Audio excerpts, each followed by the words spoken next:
میرے اعمال کی اصلاح کرم سے کر دے، میرے اللہ مجھے نیک کرم سے کر دے۔ الحمدللہ رب العالمین والصلاة والسلام علی سید المرسلین، اما بعد فاعوذ باللہ من الشیطان الرجیم، بسم اللہ الرحمن الرحیم۔ پڑھیے الصلاۃ والسلام علیک یا رسول اللہ وعلی آلک واصحابک یا حبیب اللہ۔ الصلاۃ والسلام علیک یا نبی اللہ وعلی آلک واصحابک یا نور اللہ۔ میٹھے میٹھے اسلامی بھائیوں اور مدنی چینل کے ناظرین، درود پاک پڑھنے کے بے شمار فضائل و برکات ہیں۔ مصطفیٰ جان رحمت، شمع بزم ہدایت، نوشہ بزم جنت، پیکر جود و سخاوت، منبع علم و حکمت، صلی اللہ تعالیٰ علیہ وسلم کا بڑا کمال کا فرمان ہے۔ میرے آقا فرماتے ہیں جس کا مضمون ہے کہ بے شک تم میں سے بروز قیامت میرے سب سے زیادہ نزدیک وہ ہوگا جس نے دنیا میں مجھ پر سب سے زیادہ درود پڑھے ہوں گے۔ بظاہر تو یہ بڑی مختصر حدیث ہے، لیکن اس کے پیچھے جو انعام ہے، جو ریوارڈ ہے، اگر اس پر توجہ دیں تو سمجھ آئے گا کہ یہ کتنا بڑا انعام ہے۔ مجھے بتائیے نا، محشر کا دن یہ کتنا مشکل دن ہوگا۔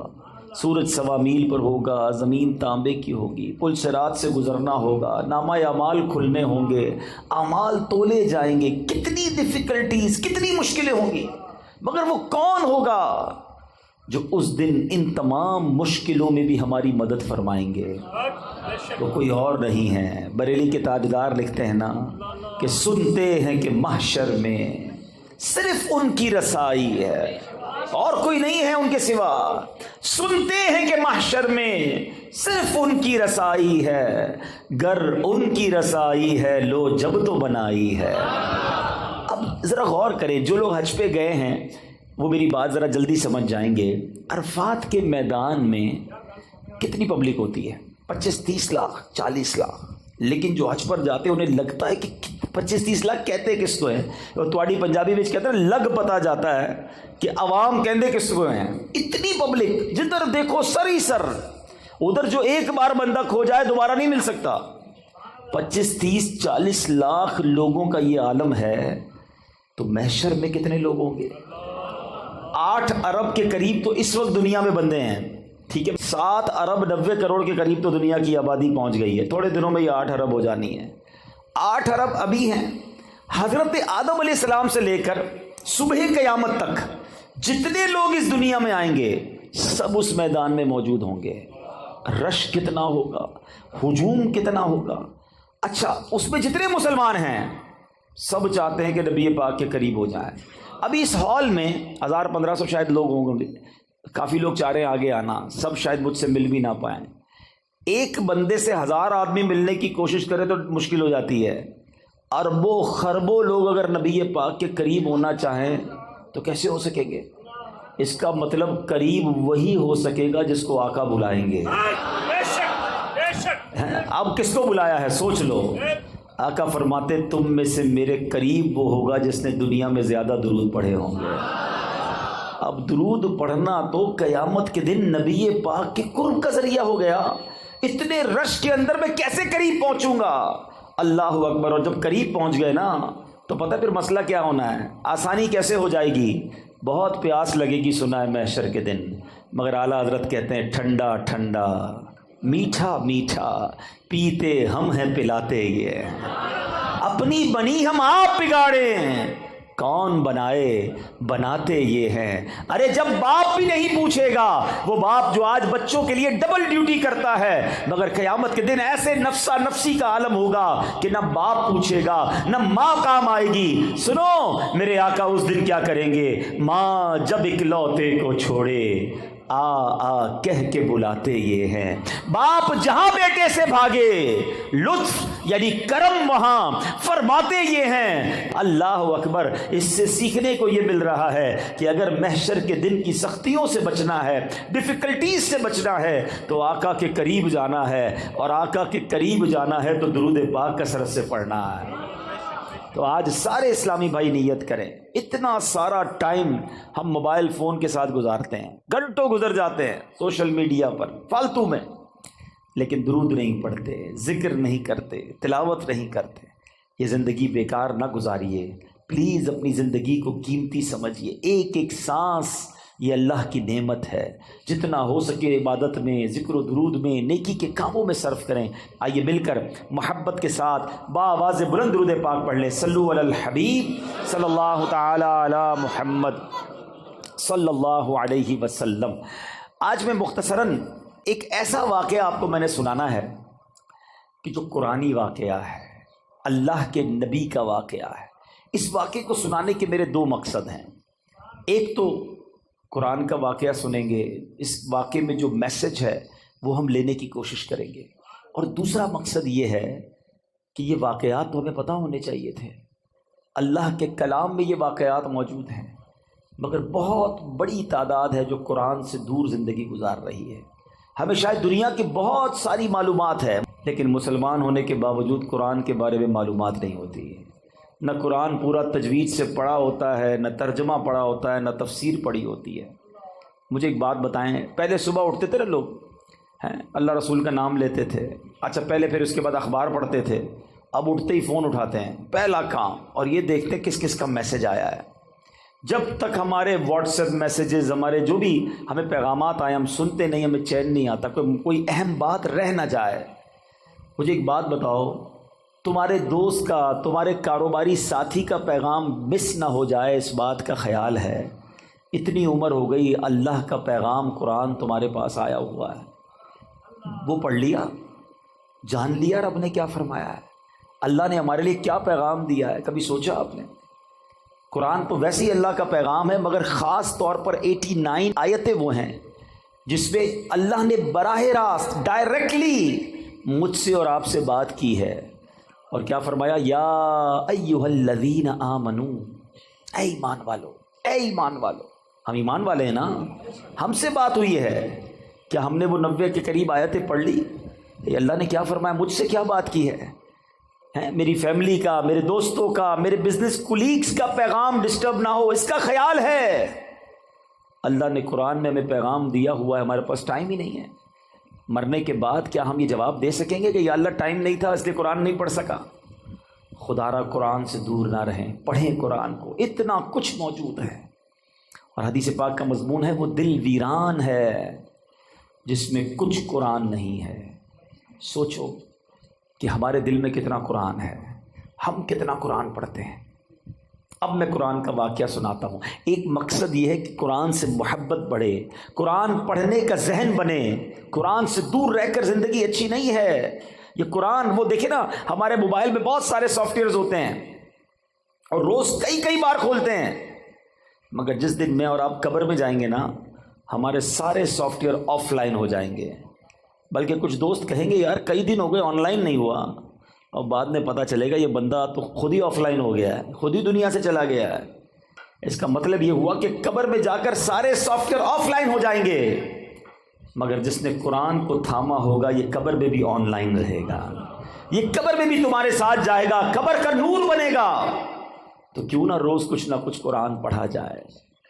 تو آئیے نیت کر لیں، پہلی نیت تو یہ کر لیں کہ ہم روز کچھ نہ کچھ قرآن پڑھیں گے انشاءاللہ، اس کو سمجھنے کی بھی کوشش کریں گے۔ ہے نا دعوت اسلامی آپ کے پاس، بچوں کے مدرسے الگ تو بڑوں کے مدرسے الگ، آن لائن مدرسہ الگ، آپ پڑھنے والے تو بنیں، ہر جگہ آپ کو فیسلٹی دعوت اسلامی دے رہی ہے کہ کسی طرح قرآن پڑھ لیں اور اسے سیکھ لیں۔ اور اب آتے ہیں اس بڑے ہی عجیب و غریب واقعے کی طرف، اور یہ واقعہ ہے حضرت یونس علیہ السلام کا۔ شہر تھا نینوا، جس کی ہدایت کے لیے آپ کو بھیجا گیا۔ آپ نے اپنی قوم کو اللہ کی طرف بلایا، وہ لوگ شرک کرتے تھے، وہ اللہ پر ایمان نہیں لاتے، بت پرستی کرتے تھے۔ آپ نے بہت ان کو سمجھایا، اللہ کی طرف بلایا، وہ قوم ہدایت نہیں پاتی تھی۔ ایمان لانے سے انکار کر دیا، الٹا آپ کے سامنے سرکشی کرتے تھے۔ تو آخر کار آپ نے کہا کہ اے لوگو، اب اگر تم ایمان نہیں لا رہے تو سنو، میں تمہیں عذاب کے بارے میں بتا رہا ہوں، اب تم پر عذاب آئے گا اور میں کوئی بات جھوٹی نہیں کرتا۔ اب قوم کے لوگوں نے مشورہ کیا کہ یہ بات تو کبھی جھوٹی کرتے نہیں ہیں، اب ان پر نظر رکھو، اگر تو یہ راتوں رات ہمارے شہر سے چلے جائیں نا تو سمجھ لو عذاب آنے والا ہے، کیونکہ اگر یہ اللہ کے نبی ہیں تو جس شہر میں اللہ کے نبی ہوتے ہیں وہاں عذاب نہیں آتا۔ وہ قوم بت پرست بھی تھی مگر یہ بات بھی مانتی تھی۔ آپ پر فوکس کیا، آپ پر نظر رکھی اور دیکھا کہ رات آپ شہر سے باہر تشریف لے گئے، صبح ہوئی تو عذاب کی بدلیاں یعنی عجیب و غریب قسم کے بادل آنا شروع ہو گئے۔ قوم سمجھ گئی کہ اب عذاب آنے والا ہے، حضرت یونس کو ڈھونڈو۔ انہوں نے تلاش کیا، حضرت یونس پورے شہر میں نہیں ملے۔ اب قوم نے سمجھ لیا کہ عذاب آنے والا ہے۔ اب اس قوم نے کیا کیا کہ وہ ڈر گئے، کانپ گئے، اپنے بچوں کو لیا، عورتوں کو لیا، مویشیوں کو لیا اور پھٹے پرانے کپڑے پہنے اور جنگل میں نکل گئے اور رو رو کر اللہ کی بارگاہ میں توبہ کرنے لگے۔ حضرت یونس علیہ السلام پر اقرار اور ایمان لانے کی نیتیں کرنے لگے۔ شوہر بیوی سے الگ ہو گیا، مائیں بچوں سے الگ ہو گئیں، سب کے سب استغفار شروع کر دیا، گر گڑا کر رونے لگے۔ عذاب کے بادل آ چکے تھے مگر یہ روتے رہے، گر گڑاتے رہے۔ جو مظالم آپس میں انہوں نے کیے تھے، ایک دوسرے سے معافیا مانگنے لگے، کسی کی حق تلفی کی تھی اس کا حق واپس لوٹا دیا۔ سچی توبہ کر کے کہتے ہیں یا اللہ ہم حضرت یونس کے رب پر ایمان لائے، وعدہ کرتے ہیں ہمیں معاف فرما دے۔ اللہ کریم کو ان لوگوں کی اس گریہ وزاری پر، مخلصانہ گریہ وزاری پر، بے قراری پر رحم آیا اور عذاب اٹھا لیا گیا۔ دھواں اور عذاب کی بدلیاں جو تھیں، وہ بادل عجیب و غریب وہ دفع کر دیے گئے۔ شہر میں لوگ آئے اور امن و چین کے ساتھ رہنے لگے۔ اللہ کریم قرآن مجید میں اس کے بارے میں کیا ارشاد فرماتا ہے؟ قرآن کی پوری سورت کا نام سورہ یونس ہے، یہ پورا واقعہ اس میں موجود ہے۔ اللہ سورہ یونس میں ارشاد فرماتا ہے تو ہوئی ہوتی نہ کوئی بستی کہ ایمان لاتی تو اس کا ایمان کام آتا۔ ہاں، یونس کی قوم جب ایمان لائے ہم نے ان سے رسوائی کا عذاب دنیا کی زندگی میں ہٹا دیا اور ایک وقت تک انہیں برتنے دیا۔ یاد رہے کہ اللہ کی قدرت کا ایک اصول ہے کہ جب قوم پر عذاب آ جاتا ہے تو عذاب آنے کے بعد توبہ مفید نہیں رہتی، توبہ قبول نہیں کی جاتی۔ مگر یونس علیہ السلام کی قوم پر یہ احسان ہوا کہ عذاب کی بدلیاں آ چکی تھیں، مگر جب وہ ایمان لائے تو ان سے عذاب کو اٹھا لیا گیا۔ اب ماجرا یہ ہوا، اللہ کے نبی تھے، آپ کو بتا دیا گیا تھا کہ عذاب آنا ہے، آپ نے اپنی قوم کو بتایا کہ عذاب آنے والا ہے، خود چلے گئے تھے۔ اب جب واپس آئے تو دیکھا قوم چین سے رہ رہی ہے، کوئی عذاب نہیں آیا۔ تو لوگوں نے کہا کہ حضور آپ اپنی قوم میں تشریف لے جائیں۔ فرمایا میں کیسے جاؤں؟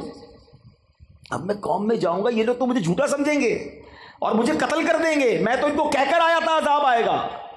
آپ اپنی قوم کی طرف جانے کی بجائے آپ اس قوم سے دور سمندر کی طرف چلے گئے، کشتی میں بیٹھے۔ جب وہ کشتی آگے جاتی ہے تو بیچ سمندر میں جا کر وہ کشتی رک گئی۔ اس زمانے کے لوگوں کا یہ ماننا تھا کہ بیچ میں کشتی جب ہی رکتی ہے جب کوئی بھاگا ہوا غلام کشتی میں بیٹھا ہو۔ تو لوگوں نے کہا ایسا کرتے ہیں، قرآن دازی کرتے ہیں اور دیکھتے ہیں کہ کون ہے جس کی وجہ سے یہ کشتی رکی ہے۔ اب جب قرآن دازی کی گئی تو حضرت یونس کا ہی نام نکل آیا۔ اس قوم نے حضرت یونس کو ہی کشتی سے اتار کر پانی میں ڈال دیا، ڈبو دیا پانی میں۔ ایک طرف قوم بچھڑ گئی، ایک اور آزمائش کہ اب آپ پانی میں ڈبو دیے گئے بیچ سمندر کے اندر۔ اور اللہ کا حکم دیکھیں، اللہ کی کرنی دیکھیں کہ ایک بڑی سی مچھلی آئی اور حضرت یونس کو نگل گئی۔ اب آپ مچھلی کے پیٹ میں ہیں، ابھی زندہ ہیں، ایک کال کوٹھڑی ہے، نظر کچھ نہیں آ رہا۔ اب حضرت یونس نے اس مچھلی کے پیٹ میں کیا پڑھنا شروع کیا؟ لا الہ الا انت سبحانک انی کنت من الظالمین۔ یہ قرآن میں موجود ہے آیت، اس کو آیت کریمہ کہتے ہیں۔ آپ یہ دعا کرتے رہے کہ اے اللہ تیرے سوا کوئی جس کی شان بیان کی جائے، تیرے سوا کوئی نہیں جس کی پاکی بیان کی جائے، اور اے اللہ میں ظالموں میں سے ہوں۔ اپنی عاجزی کا اظہار کیا، اپنی انکساری کا اظہار کیا، اللہ سے مدد مانگتے رہے۔ اس کی برکت سے اللہ پاک نے آپ کو اس مچھلی سے کیسے نجات دی کہ آپ اس مچھلی نے آ کر آپ کو کنارے پر آ کے اگل دیا، لیکن آپ بالکل کمزور ہو گئے تھے، آپ کی جلد بھی بڑی نرم ہو گئی تھی، کئی دن مچھلی کے پیٹ میں رہے تھے۔ اب اللہ کی قدرت کا ایک اور نظارہ یہ ہوا کہ اس ساحل کے کنارے جو ہے ایک بیل اگتی ہے اور آپ اس کے سائے میں آرام کرتے ہیں، اسی سے کچھ کھانا پینا بھی آپ کو ملتا ہے، آپ میں توانائی آ جاتی ہے، اور اب آپ اپنی قوم کی طرف جب جاتے ہیں تو قوم انتہائی محبت اور احترام کے ساتھ آپ کو ویلکم بھی کرتی ہے اور ایمان بھی لے آتے ہیں۔ یہ واقعہ میں نے بڑے مختصر انداز میں آپ کو سنا دیا۔ سورہ یونس کی تفسیر پڑھیں تو اندازہ ہوگا کہ اللہ کی قدرت کے کیسے کیسے نظارے قرآن میں موجود ہیں۔ عقل حیران ہو جاتی ہے کہ مچھلی کے پیٹ میں حضرت یونس علیہ السلام کیسے زندہ رہے۔ اللہ اکبر۔ تو اے میرے میٹھے اسلامی بھائیوں، اب اس واقعے سے ہمیں بہت کچھ سیکھنے کو ملتا ہے۔ ہمیں یہ سوچنا چاہیے کہ مچھلی کے پیٹ میں آپ کتنا ٹائم رہے۔ ایک روایت کے مطابق آپ کئی دن مچھلی کے پیٹ میں رہے، مگر اللہ پاک کی شان دیکھیں کہ رب نے بچانا تھا تو مچھلی کے پیٹ میں بھی بچائے رکھا ہے۔ زندہ رکھنا ہو کہتے ہیں جیسے اللہ رکھے اسے کون چکھے۔ اب اس ایک قرآنی واقعے سے بہت کچھ سیکھنے کو مل رہا ہے۔ پہلی بات یہ سیکھنے کو ملی کہ سچی توبہ یہ اللہ کی رضا کا سبب ہے۔ کتنے گناہ کیوں نہ ہو جائیں، کتنی خطائیں کیوں نہ ہو جائیں، اس کی بارگاہ میں اگر گڑ گڑایا جائے تو وہ خاص کرم فرماتا ہے، وہ آتے عذاب ڈال دیتا ہے، وہ رحمت کی برکھا برساتا ہے۔ مگر پرابلم یہ ہے کہ آج ہم اللہ کی بارگاہ میں سر نہیں جھکاتے، اس سے سچی توبہ نہیں کرتے، اس سے دوستی نہیں کرتے۔ گناہ ہو گئے نا، مگر وہ کریم ہے، وہ رحیم ہے، اس سے مانگ لے معافی، مگر سچی معافی مانگے۔ یہ توبہ نہیں ہے کہ یا اللہ میری توبہ، یا اللہ میری توبہ، اور پھر دوسرے گناہوں کے پلان باقی ہیں۔ نہیں، سچی توبہ کہ اب نہیں کروں گا۔ جتنے گناہ ہیں وہ کریم کرم فرمائے تو ایک باری میں معاف فرما دیتا ہے۔ کیا خوبصورت شعر پنجابی شاعر کہتا ہے نا، کتنا کریم ہے میرا مالک۔ ہک گناہ میرے ماں پیو ویکھے مینو عمری منہ نہ لاوے، ہک گناہ میرا ماں پیو ویکھے مینو عمری منہ نہ لاوے، لکھ گناہ میرا مالک ویکھے او پھر بھی پردے پاوے۔ کتنی خطائیں ہیں مگر وہ رب پھر بھی روزی دے رہا ہے، پھر بھی کھانا دے رہا ہے، پھر بھی سانسیں دے رہا ہے، پھر بھی ہم آنکھیں حرام دیکھتی ہیں مگر وہ اندھا نہیں کر رہا، ہمارے ہاتھ غلط کام کرتے ہیں مگر وہ ہاتھ واپس نہیں لے رہا، پیر گناہوں کی طرف جا رہے ہیں مگر وہ لنگڑا نہیں کر رہا۔ لیکن اس کا مطلب یہ نہیں کہ ہمیں جواب نہیں دینا۔ قرآن ہی میں رب نے فرمایا یومئذ تحدث اخبارہا، ایک دن آئے گا کہ یہ زمین اپنی خبریں دے گی۔ اور ایک اور جگہ قرآن کیا فرماتا ہے، ثم لتسألن یومئذ عن النعیم، ایک دن آنا ہے جس دن تم سے ایک ایک نعمت کے بارے میں سوال ہوگا، کیسے جواب دیں گے؟ اے دن رات گناہوں میں گزارنے والوں، اے نمازیں قضا کرنے والوں، اے نشہ اور شراب استعمال کرنے والوں، اے حرام روزی کمانے والوں، اے مسلمانوں کے دل دکھانے والوں، ماں باپ کی نافرمانی کرنے والوں، خدا کے واسطے سوچو اللہ کی بارگاہ میں کیسے پیش ہو سکیں گے؟ وہ کریم ہے، اس سے معافی مانگ لو، سچی توبہ کر لو۔ حدیث پاک میں آتا ہے التائب من الذنب کمن لا ذنب له، گناہوں سے توبہ کرنے والا ایسا ہے جیسا اس نے گناہ کیا ہی نہیں ہے۔ ایسا کریم مالک، اتنا رحیم مالک، پھر بھی اسے ناراض کریں۔ تو آج پہلا سبق، پہلا مدنی پھول تو اس بیان کا یہ لیجئے کہ ہم اپنے رب کی نافرمانی نہیں کریں گے، سچی توبہ کر لیں۔ ہاں، سچی توبہ کر لیں۔ اور اللہ کریم ہے، اتنا رحیم ہے، وہ اپنے بندوں پر اب اس کی ماں سے 70 گنا زیادہ مہربان ہے۔ اب معافی مانگے وہ معاف فرما دے گا، اور پھر آئندہ گناہ نہ کریں، نمازوں کی پابندی کریں، حرام کاموں سے اپنے آپ کو بچائیں، پھر دیکھیں آپ کی مشکلیں کیسے آسان ہوتی ہیں۔ بندہ کہتا ہے پتہ نہیں میرے کام ہی سیدھے نہیں ہوتے، نہ بیماریاں دور ہوتی ہیں، نہ پریشانیاں دور ہوتی ہیں، نہ روزی میں برکت ہوتی ہے۔ تم نے روزی دینے والے کو ہی ناراض کیا ہوا ہے، شفا دینے والے ہی تم سے ناراض ہے، جس نے عطائیں کرنی ہیں اسی کو تم نے ناراض کر دیا ہے۔ ارے اس کی رضا والے کام تو کرو، پھر دیکھو وہ کیسے رحمت کے دروازے کھولتا ہے۔ اب آتے ہیں اس واقعے کے دوسرے پہلو کی طرف کہ اللہ والے آزمائے جاتے ہیں، اللہ کے نیک بندوں پر امتحان آتا ہے، مگر وہ اللہ پر بھروسہ رکھتے ہیں۔ مچھلی کے پیٹ سے بھی زندہ واپس آ گئے حضرت یونس علیہ السلام۔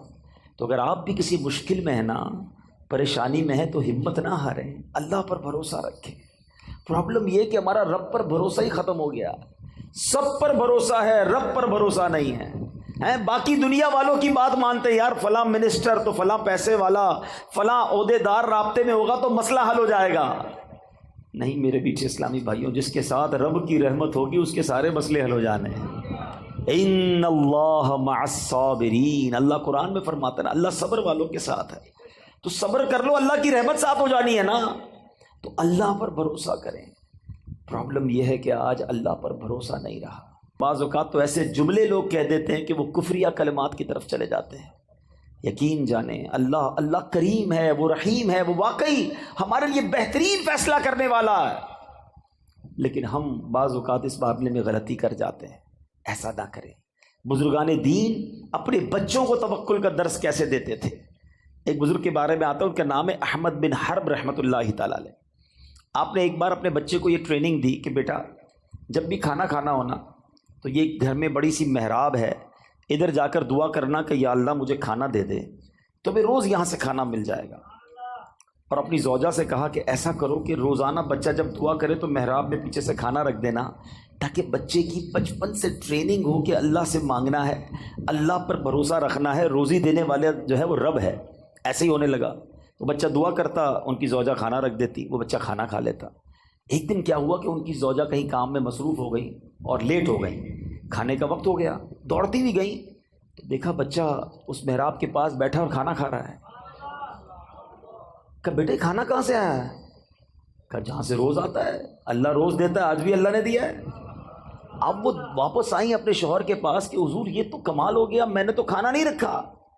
حضرت احمد بن حرب رحمۃ اللہ تعالیٰ فرماتے مجھے اسی دن کا انتظار تھا، اب تمہیں کھانا نہیں دینا، اب اللہ کی رحمت سے اسے خود ہی ملتا چلا جائے گا۔ یہ وہ لیول آف توکل ہے جو ہمارے بزرگوں میں ہوا کرتا تھا۔ حضرت ابراہیم علیہ السلام کو جب آگ میں ڈالا جا رہا تھا، یہ بھی قرآنی واقعہ، قرآن پڑھے تو پتہ چلے نا، حضرت ابراہیم کو جب آگ میں ڈالا جا رہا تھا، حالانکہ معلوم ہے کہ اتنی بڑی آگ ہے جو کبھی جلائی نہیں گئی ہے، آسمان تک شعلے ہیں۔ جبریل امین آتے ہیں، کہتے حضور آپ حکم کریں، ابھی میں بارش کا فرشتے کو کہتا ہوں پانی برسائے گا، آگ بجھ جانی ہے۔ فرمایا نہیں، میرا رب دیکھ رہا ہے، اگر وہ چاہے گا تو بچا لے گا، اور اس کی اگر رضا اس میں ہے کہ میں آگ میں چلا جاؤں تو میں راضی ہوں۔ ہاں وہ پنجابی شاعر کہتے ہیں نا، جے سونا میرے دکھ وچ راضی، میں سکھنوں چلے پاواں۔ یہ لیول آف توکل تھا نا۔ اچھا پھر جب آپ کو آگ میں پھینک دیا گیا تو پھر جبریل امین آئے، کہا ٹھیک ہے آپ ہم سے مدد نہیں مانگ رہے، اللہ سے تو مانگ لیں، اللہ کو تو پکار لیں۔ فرمایا مالک دیکھ رہا ہے، اگر اس کی رضا ہوئی تو اس نے بچا لینا ہے۔ اور ایسا ہی ہوا کہ جب حکم الہی ہوتا ہے تو وہ آگ جس میں آپ ایک روایت کے مطابق 40 دن رہتے ہیں، آپ کا بال بھی بیکا نہیں ہوتا ہے۔ شاعر مشرق ایسے ہی تو نہیں کہتے نا، آج بھی ہو ابراہیم سا ایمان پیدا۔ اصل مسئلہ یہ ہے ہمارا وہ ایمان کا لیول بہت ڈاؤن ہو گیا، اللہ پر وہ بھروسہ ہی نہیں رہا۔ اگر آج بھی ہو ابراہیم سا ایمان پیدا، آگ کر سکتی ہے انداز گلستان پیدا۔ آج بھی آگ باغ بن جائے گی، لیکن وہ لیول آف یقین، اللہ پر بھروسہ ہی نہیں ہے۔ ہم دعا بھی کرتے تو یہ سوچ کر پتہ نہیں پوری ہوگی کہ نہیں ہوگی، پھر کدھر سے پوری ہوگی؟ بھروسہ کرو اپنے مالک پر، وہ سب سے بڑا کارساز ہے، وہ عطا فرمانے والا، اس نے وعدہ کیا ہے ادعونی استجب لکم، مجھ سے مانگو میں تمہیں عطا کروں گا۔ سب سے مانگتے ہیں، رب سے نہیں مانگتے۔ سب پر بھروسہ ہے، رب پر بھروسہ نہیں۔ حضرت یونس کو مچھلی کے پیٹ میں بھی بھروسہ تھا، کہتے اللہ مجھ سے غلطی ہو گئی، تیرے سوا کوئی اور نہیں پاکی بیان کرنے کے لائق، لا الہ الا انت سبحانک انی کنت من الظالمین۔ اللہ نے مچھلی کے پیٹ سے رہائی عطا فرما دی۔ تم تھوڑی مشکل میں شکوے کرتے ہو، تھوڑی پریشانی میں شکوہ شکایت کرنے لگ جاتے ہیں۔ نہیں میرے بیچ اسلامی بھائی، اور ایک یہ حضرت ابراہیم کے واقعے سے ایک اور بات بھی سیکھنے کو ملتی ہے، ہر بات جو ہے نا وہ دماغ سے نہیں فیصلہ کیا جاتا۔ ہاں کچھ لوگ کیلکولیٹر پہ چل رہے ہوتے ہیں، یار زکوٰۃ دیں گے تو پیسے کم ہو جائیں گے، اور صدقہ دیں گے تو اور کم ہو جائیں گے۔ ہر چیز حساب کتاب اور دماغ سے نہیں ہوتی ہے، کچھ فیصلے دل سے بھی کیا کرو۔ عقل والوں کے نصیبوں میں کہاں ذوق جنوں، ہاں عقل والوں کے نصیبوں میں کہاں ذوق جنوں، عشق والے ہیں جو ہر چیز لٹا دیتے ہیں۔ یہ جو چھلانگ لگائی گئی تھی نا آگ میں، قرآنی جو واقعہ حضرت ابراہیم نے، یہ فیصلہ کیسے ہوا؟ کیا خوبصورت بات شاعر لکھتے ہیں، فرماتے ہیں بے خطر کود پڑا آتش نمرود میں عشق نے چھلانگ لگائی تھی، دماغ اور عقل کا کام نہیں تھا ادھر، عقل تو کہتی تھی جل کے راکھ ہو جاؤ گے، مگر عشق کے فیصلے نرالے ہوتے ہیں۔ بے خطر کود پڑا آتش نمرود میں عشق، عقل تھی محو تماشائے لبے بام، ابھی عقل تو ادھر ہی سوچ رہی تھی، عشق نے اپنا کام کر دیا۔ اللہ کرے وہ ایسا عشق رب سے نصیب ہو جائے، ایسا توکل نصیب ہو جائے، جب راہ خدا میں خرچ کرنے کی باری آئے تو عقل کہتی نہیں خرچ کرو کم ہو جائیں گے، عشق کہتا ہے جس نے دیا ہے وہ اور عطا فرمائے گا، اس کے نبی کا وعدہ ہے، خدا کی قسم کھا کر میرے آقا فرماتے ہیں اللہ کی راہ میں خرچ کرنے سے مال کم نہیں ہوتا، میرے آقا نے فرمایا یقیناً کم نہیں ہوتا ہے۔ یہ وہ لیول ہے اللہ اور اس کے رسول سے محبت کا جو ہمیں سیکھنا، اور یہ قرآن سکھا رہا ہے۔ اللہ پر بھروسہ کیجئے، آپ جتنی بھی بڑی مشکل میں، اگر میرا کوئی بھائی یہاں بیٹھا ہے، بیمار بیٹھا ہے، قرض دار بیٹھا ہے، بے روزگار بیٹھا ہے، بے اولاد بیٹھا ہے، ٹینشن میں ہے، اور اس کو لگتا ہے کہ یار اب تو ایسا پھنسا ہوں کہ یہاں سے نکل نہیں سکوں گا۔ اچھا زندگی میں کبھی کبھی ایسا موڑ آتا ہے، ٹھیک ہے، کہ بندہ ایک لیول پر آ کر کہتا ہے یار اتنا قرضہ ہو گیا یہ تو میں دے ہی نہیں سکوں گا، اتنی بڑی پرابلم آ گئی، ایسی بیماری، ایسی ڈیفیکلٹی، اتنی مشکل، میں یہاں سے نہیں نکل سکوں گا، میری زندگی ختم، اس کو لگتا ہے آگے دیوار ہے۔ اور یہ وہ لیول ہوتا ہے کہ جس کے پاس یہاں جا کر توکل نہیں ہوتا نا تو دو پرابلم ہو جاتے ہیں، یا تو بندہ ڈپریشن کا شکار ہوتا ہے یا پھر خودکشی کرتا ہے۔ ایسی خودکشی نہیں کرتے لوگ، ان کو لگتا ہے ختم، اب کچھ نہیں ہو سکتا۔ یہی وہ بے وقوفی ہے، یہی وہ اللہ پر بھروسے کی کمی ہے۔ اب میں آپ کو ایک ایگزامپل دیتا ہوں، میں نے کئی بیانات میں یہ ایگزامپل دی ہے۔ آپ کے گھر میں چونٹیاں آپ نے دیکھی ہوں گی نا، چونٹیاں جا رہی ہیں لائن لگا کر، اور آگے آپ ان چونٹیوں کی لائن جو جا رہی ہے اس کے آگے ایک سیب رکھ دیں، چونٹیاں کیا کریں گی؟ رک جائیں گی، کیونکہ ان کے لیے تو وہ سیب ایک پہاڑ ہے نا۔ کیا چونٹیاں سیب ہٹا لیں گی؟ نہیں ہٹا سکیں گے، ان کے لیے تو بہت ہیوی چیز ہو گئی نا، بہت بڑی چیز ہو گئی۔ چونٹیاں رک جائیں گی، یا تو راستہ بدل لیں گی یا واپس چلی جائیں گی۔ اب آپ اس سیب کو اٹھا لیں تو کیا ہوا؟ راستہ کلیئر ہو گیا نا۔ آپ کے لیے کیا تھا یہ؟ جواب تو دو۔ چونٹی کے لیے کیا تھا؟ پہاڑ۔ آپ کے لیے کیا تھا؟ سیب۔ آپ نے سیب اٹھایا، جیب میں رکھ لیا، چونٹی کا راستہ کلیئر ہو گیا۔ میری بات ذرا تسلی سے سننا، جو مشکل تمہارے سامنے ہے نا اس وقت، وہ تمہارے لیے پہاڑ ہے، میرے رب کے لیے کچھ نہیں ہے۔ ان اللہ علی کل شیء قدیر، وہ قادر ہے، وہ کن فرمائے فیکون ہو جاتا ہے۔ ارے میری عقل تھوڑی، میرا دل چھوٹا، میرے حوصلے تھوڑے، مجھے لگ رہا ہے پھنس گیا، مجھے لگتا ہے مر گیا، مجھے لگتا ہے نہیں نکل سکوں گا۔ ارے مانگو نا اس سے مدد جو قادر ہے، جو خالق ہے، جو مالک ہے، وہ تو حکم فرمائے تو چیزیں بہتر ہو جاتی ہیں۔ ہم نے دیکھا ہے ڈاکٹر کہتے ہیں کینسر کے اس سٹیج پر ہے کہ یہ نہیں بچ سکے گا، 15 دن رہ گئے، اور جب اللہ نے صحت دیتی ہے تو ڈاکٹر حیران ہوتے کون سی رپورٹ تھی پہلے والی، یہ تو بندہ بالکل کلیئر ہو گیا ہے۔ اللہ اپنی قدرت کے نظارے اب بھی دکھاتا ہے۔ بھروسہ چاہیے، یقین چاہیے۔ ہمارا پرابلم یہی ہے، ہم رب سے بھروسہ توڑ بیٹھے ہیں۔ مانگو نا اس سے۔ ایک اور آج کنفیوژن دور کر دیتا ہوں، ایک اور مشکل آج دور کر دیتا ہوں۔ مسئلہ یہ ہوتا ہے، لوگ کہتے ہیں یار ہم نے تو مسجد میں بھی دعا کی، کعبے کے سامنے بھی جا کے دعا کی، مزار پہ جا کے بھی دعا کی، روزے رکھ کے افطار کے وقت بھی دعا کی، تہجد پڑھ کے بھی دعا کی، ساڈا مسئلہ ہی حل نہیں ہوتا ہے۔ تم کہتے ہو اللہ سے مانگو، ہمارا تو مسئلہ ہی حل نہیں ہو رہا، ہمارا اولاد ہی نہیں مل رہی ہے، پیسے ہی نہیں بڑھ رہے، نوکری نہیں مل رہی، گھر کرائے کا اپنا گھر ہی نہیں ہو رہا، کیسے اللہ پر بھروسہ کروں؟ یہ وہ پرابلم ہے کہ جہاں جا کر بندہ رب سے دور ہونا شروع ہو جاتا ہے، جہاں اس کا رب سے بھروسہ ٹوٹنا شروع ہو جاتا ہے۔ اب سمجھو میری بات تسلی سے، آج کے اس بیان میں اپنے رب سے دوستی کر کے جانا، اپنے مالک سے محبت کر کے جانا۔ وہ خالق ہے میرا، وہ مالک ہے، وہ مجھے میری ماں سے زیادہ چاہنے والا ہے۔ سنو، جب دل میں یہ خیال آئے نا کہ اللہ میری سن نہیں رہا، اللہ کی طرف سے میرا کام نہیں ہو رہا، اس وسوسے کو جھٹک دینا۔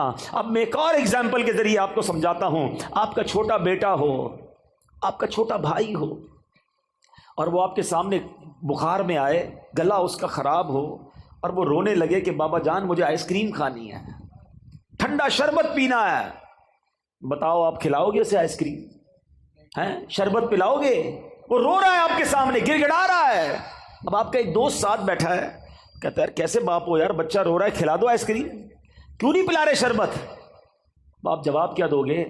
میں والد ہوں، مجھے پتا ہے اس کو کب کیا دینا ہے، اس کو رونے دو، اگر میں نے ابھی اس کو آئس کریم کھلائی تو یہ اور بیمار ہو جائے گا. ٹھیک ہے، اب میری بات تسلی سے سنو، دل پر ہاتھ رکھ کے سنو. تم باپ ہو، تمہیں پتا ہے بیٹے کو کب کیا دینا ہے. میرے مالک کو نہیں پتا مجھے کب کیا دینا ہے، وہ نہیں دے رہا، یہی بہتر ہے میرے لیے، مانو اس کے فیصلوں کو. میں مانگ رہا ہوں اولاد دے دے، وہ نہیں دے رہا. کیا پتا ایسا بیٹا پیدا ہونا تھا جو مار کے مجھے ہی گھر سے نکال دیتا. آج اپنے رب پر بھروسہ لے کر جاؤ. حضرت یونس کا یہ قرآنی واقعہ کیا کمال کا بھروسہ سکھا رہا ہے. کبھی تصور تو کرو، اندھیری کال کوٹڑی ہوگی، مچھلی کے پیٹ میں ایک روشنی کی رمق نہیں آتی تھی، مگر وہ اللہ والے تھے، کہتے لا الہ الا انت سبحانک انی کنت من الظالمین. مولا میرا قصور ہے، تیرے سوا کوئی شان بیان کرنے کے لائق نہیں، تو ہی خالق، تو ہی مالک. ادھر تھوڑی سی آزمائش ہو، بندہ اللہ کی بارگاہ میں شکوے کرتا ہے، یا اللہ تو نے ایسا کیا، اللہ نے پیچھے کر دیا. کیسے جواب دو گے رب کو؟ اس نے جتنا دیا ہے کبھی سوچا ہے؟ اس کی نعمتیں معلوم ہیں؟ کبھی دیکھا ہے لنگڑے کو بغیر پیر کے کیسے جیتا ہے؟ کبھی دیکھا ہے اندھے کو بغیر دیکھے کیسے جیتا ہے؟ کتنی بار شکر ادا کیا آنکھ کا، کتنی بار شکر ادا کیا پیر کا اور ہاتھوں کا اور زبان کا. کبھی دیکھا ہے ڈائلیسس کے مریض کو جس کے گردے فیل ہو جائے، پانی نہیں پی سکتا، ڈاکٹر کہتے پورے دن میں 1 گلاس پانی پینا، اس سے زیادہ نہیں، تمہارے لیے مشکل ہو جائے گی، ترستا ہے پانی پینے کو، ہر تیسرے دن جا کے ڈائلیسس کراتا ہے. ہمارے گردے سلامت ہے، جتنا پینا ہے پیتے ہیں، جب پاس کرنا ہوتا ہے پاس کر دیتے ہیں، استنجا سے فارغ ہو جاتے ہیں. یہ نعمتیں یاد نہیں؟ ابھی پچھلے دنوں کرونا وائرس جب پیک پر تھا، اللہ ہم سب کو محفوظ رکھے. سانس کتنی بڑی نعمت ہے، یہ کرونا نے سمجھا دیا لوگوں کو کہ جب آکسیجن نہیں آتا ہے نا، انسان کہتا ہے ساری دولت لے لو میری، مجھے یہ سانس مل جائے، یہ سانس نہ رکے. اس کے پھیپھڑے پمپ کرتے ہیں مگر اسے سانس نہیں مل رہی ہوتی ہے. اس وقت کتنی دیر سے بیٹھے ہو اس ہال میں، کتنی سانسیں لے بھی لیں اور نکال بھی لیں، پتہ بھی نہیں چلا. کبھی سوچا یہ اللہ کی کتنی بڑی نعمت ہے؟ شکر ادا نہیں کرتے، اللہ سے شکوہ کرتے ہو. نہیں میرے بیٹے اسلامی بھائی، اس کی بارگاہ میں ہمیشہ سر جھکائے رکھنا، اور اس کی شان تو دیکھو. وہ فرماتا ہے لَإِن شَكَرْتُمْ لَأَزِيدَنَّكُمْ، تم میرا شکر ادا کرو میں تمہیں اور عطا کروں. کچھ بھی تو نہیں کرنا، اے اللہ تیری مہربانی، تو نے مجھے کروڑوں سے اچھا بنایا، شکر کرو نا. کیوں کہتے ہو میں پیچھے رہ گیا؟ ارے میں کروڑوں سے اب بھی آگے ہوں. اصل مسئلہ یہ کہ ہم نے اپنی سوچ کا دھارا چینج کر دیا ہے. اگر آپ کو پرسکون زندگی گزارنی ہے، میں آج آپ کو فارمولہ دیتا ہوں، اگر پرسکون زندگی گزارنی ہے نا تو نیکیوں میں اپنے سے آگے والے کو دیکھو، نعمتوں میں اپنے سے پیچھے والے کو دیکھو. ہمارا معاملہ ہی الٹا ہے، ہم نیکیوں میں پیچھے والے کو دیکھتے ہیں. ہم کہتے ہیں یار میں 5 وقت نماز پڑھتا ہوں، وہ تو پڑھتا ہی نہیں ہے. میں چلو رمضان میں روزے رکھتا ہوں، تھوڑے بہت چھوٹ جاتے ہیں، اس کے تو ایک بھی نہیں ہے. غلط آدمی کو دیکھ کر اپنے آپ کو سیٹسفائی کر رہے ہیں. اگر تم 5 وقت نماز پڑھتے ہو تو تہجد گزار کو دیکھو نا کہ یار وہ تہجد پڑھتا ہے، میں نہیں پڑھتا. وہ قرآن پڑھتا ہے، میں نہیں پڑھتا. وہ تو ماشاءاللہ کاروبار کے ساتھ ساتھ دین کا کام بھی کر رہا ہے، میں نہیں کر رہا. میں کب کروں گا؟ اسے دیکھو نا جو تم سے نیکیوں میں آگے بڑھ گیا. مدنی قافلے میں جانے والے کو دیکھ کر کیوں خیال نہیں آتا کہ یہ راہ خدا میں 12 ماہ اور 30 دن کا سفر کر رہا ہے، میں سفر نہیں کر رہا؟ تمہیں یورپ جانے والا دیکھ کر پھر سونا شروع ہو جاتی ہے. کیوں؟ نیکیوں میں اپنے آگے والوں کو دیکھے اور نعمتوں میں اپنے سے نیچے والے کو دیکھو. اگر تم غریب ہو، کرائے کے گھر میں رہتے ہو، تو سوچو بہت سارے لوگ جو جھونپڑیوں میں رہتے ہیں، روڈوں پہ سوتے ہیں، جیلوں میں پڑے ہوئے ہیں. اللہ نے مجھے الحمدللہ اپنا گھر تو دیا، چھت تو دی ہے نا. کبھی پسند کا کھانا نہیں ملتا تو کہتے ہو پیچھے رہ گیا. کئی لوگ ایسے ہیں جو 2 دن تک کھانا نہیں کھا سکتے، مانگ کر کھاتے ہیں. اللہ نے ایسا تو نہیں بنایا نا. کروڑوں سے اچھے ہیں ہم اس وقت بھی، کروڑوں سے اچھے. اپنی اوقات پتہ کرنی ہو نا تو پیر محل میں بھی کوئی ہاسپٹل ہوگا، کوئی بڑا ہاسپٹل ہو نا، اس کے ایمرجنسی وارڈ میں چلے جایا کرو اور وہاں دیکھا کرو لوگ کیسی کیسی بیماریوں میں آ رہے ہیں. پھر تمہیں احساس ہوگا کہ صحت کتنی بڑی چیز ہے. ہر حال میں اللہ کا شکر ادا کریں. یہ قرآنی وعدہ یاد کر لو. میں دوبارہ کہتا ہوں قرآن پڑھیں، خدا کی قسم وہ خزانہ ہے قرآن. پڑھیں تو سیکھنے کو ملے گا نا. قرآن کہتا ہے لَإِن شَكَرْتُمْ لَأَزِيدَنَّكُمْ. تم میرا شکر ادا کرو میں تمہیں اور عطا کروں گا. آج سے شکر سیکھ کر جاؤ, اللہ سے محبت سیکھ کر جاؤ, رب پر بھروسہ سیکھ کر جاؤ. ہیں جب کوئی کام ہو جائے نا تب بھی اللہ کا شکر ادا کیا کرو, اور جب کام نہ ہونا پھر بھی اللہ کا شکر ادا کیا کرو. یا اللہ تیری مہربانی نہیں ہوا یہی میرے لیے بہتر تھا. آپ پرسکون ہو جائیں گے جب آپ کو یہ یقین ہو جائے گا نا کہ جو نہیں ہوا وہ بھی رب کی طرف سے اور میرے لیے بہتر ہے, تو انشاءاللہ پھر ٹینشن والی زندگی نہیں رہے گی. اللہ کرے کہ دل میں اتر جائے میری بات. یہ پیغام, یہی محبتیں, اللہ اور اس کے رسول کی محبتیں دعوت اسلامی کے مدنی ماحول میں سکھائی جاتی ہیں. خدا را اس ماحول میں آ جائیے. یہ بڑا کمال کا ماحول ہے. یقین کریں اس دنیا میں بہت ساری برائیاں ہیں ہر طرف, اس ماحول میں آ کر بیٹھتے ہیں تو اللہ سے محبت بڑھنے لگ جاتی ہے, اللہ کی اطاعت کرنے کا جذبہ بڑھنا شروع ہو جاتا ہے, نبی پاک کا عشق دل میں بڑھتا ہے. تو اس مدنی ماحول سے وابستہ رہیں, اجتماعات میں آئیں, مدنی قافلوں میں سفر کریں, مدنی چینل دیکھیں, دعوت اسلامی کا ساتھ دیں. اتنا بڑا دین کا کام دعوت اسلامی کر رہی ہے کہ میرے خیال سے دنیا میں اتنی بڑی دین متین کی خدمت شاید کوئی اور آرگنائزیشن نہیں کر رہی. میں صرف قرآن کی اگر بات کر لوں, ابھی آج ہم چونکہ قرآن پر ہی بیان کر رہے ہیں, تو قرآن کی جو خدمت دعوت اسلامی کر رہی ہے, اس وقت دعوت اسلامی کے بچوں کے 4,500 کے قریب مدرسۃ المدینہ قائم ہے. تقریباً 2 لاکھ بچے بغیر کسی فیس کے قرآن پڑھ رہے ہیں. 95,000 سے زیادہ حافظ قرآن بن چکے ہیں. 2.25 لاکھ سے زیادہ بچے ناظرہ قرآن پڑھ چکے ہیں. آپ ذرا سوچیں. اور پھر ساتھ ساتھ جب بچوں کے قرآن کی بات ہوتی ہے, بڑے کہتے ہیں یار اب تم بڑے ہو گئے, بچپن میں پڑھا نہیں تھا, تو دعوت اسلامی نے مدرسۃ المدینہ بالغان بنائے, بڑوں کے مدرسے بنائے جس میں بچے نہیں آتے تاکہ آپ کو شرم نہ آئے. اور وہ کب ہوتے ہیں؟ عشاء کے بعد مسجدوں میں 15 منٹ 20 منٹ 30 منٹ جائیں, اپنا تلفظ درست کریں, اپنی قرآن کی تلاوت کریں. اور اس کے ذریعے بھی کتنے اسلامی بھائیوں نے قرآن ختم کیا, ہزاروں کی تعداد میں الحمدللہ یہ مدرسے پاکستان میں موجود ہیں. پھر ایک اور کام کیا کیا دعوت اسلامی نے, کچھ لوگ کہتے ہیں یار ہم مدرسے میں جا نہیں سکتے, تو فیضان آن لائن اکیڈمی بنا لی, یعنی آن لائن مدرسہ بنا دیا کہ آپ کی مرضی, آپ جب فارغ ہوں. جو یورپ وغیرہ سے رابطے میں رہتے ہیں, UK میں رابطے میں رہتے ہیں, ہمارے اس وقت یورپ UK میں پوری دنیا میں 70 کے قریب ملکوں سے آن لائن ہمارے مدرسوں میں لوگ قرآن پڑھ رہے ہیں. 16,000 سے زیادہ اسٹوڈنٹ الحمدللہ علم دین سیکھ رہے ہیں. تو آپ بھی چاہیں تو آن لائن قرآن پڑھ سکتے ہیں. دعوت اسلامی الحمدللہ کئی شعبہ جات میں دین کی خدمت کر رہی ہے. تو ہمیں اپنی دعوت اسلامی کا ساتھ دینا ہے, حصہ بھی بنیں, زبانی ساتھ بھی دیں, خود پریکٹیکل درس و بیان اجتماع قافلے میں بھی جائیں, اور ساتھ ساتھ اپنی زکوٰۃ اپنے عطیات دعوت اسلامی کو دیں. تو انشاءاللہ ڈھیروں نیکیاں حاصل ہوں گی. صلو علی الحبیب. میرے اعمال کی اصلاح کرم سے